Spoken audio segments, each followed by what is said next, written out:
1,40,000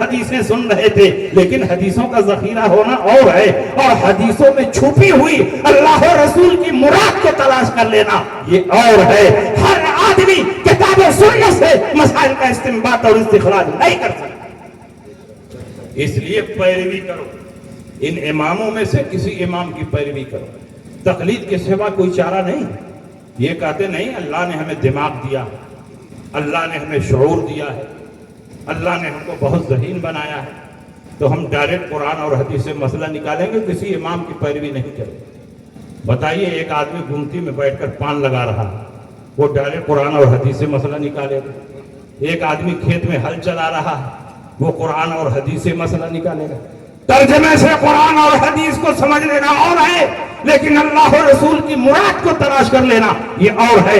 ہر آدمی ڈائریکٹ قرآن اور سنت سے استنباط نہیں کر سکتا ہے۔ بڑے بڑے صحابہ قرآن اور حدیث سے ڈائریکٹ مسئلہ نہ نکال پاتے، بلکہ اپنے اوپر والے سے پوچھ کر عمل کرتے تھے۔ تو میں پوچھنا چاہتا ہوں کہ جو کام صحابہ نہ کر سکے وہ کام ہم اور آپ کیسے کر سکتے ہیں؟ اس لیے ضروری ہے کہ اگر تم قرآن اور حدیث پر صحیح عمل کرنا چاہتے ہو تو کسی نہ کسی امام کی پیروی کرو۔ ان کو اللہ نے ملکہ استنباط عطا فرمایا ہے، تفقہ فی الدین کی صلاحیت عطا فرمائی ہے۔ وہ حدیث و قرآن میں چھپی ہوئی اللہ و رسول کی مراد کو تلاش کر لیتے ہیں۔ ان کی پیروی کرو گے تو قرآن پر بھی عمل ہوگا، حدیث رسول پر بھی عمل ہوگا۔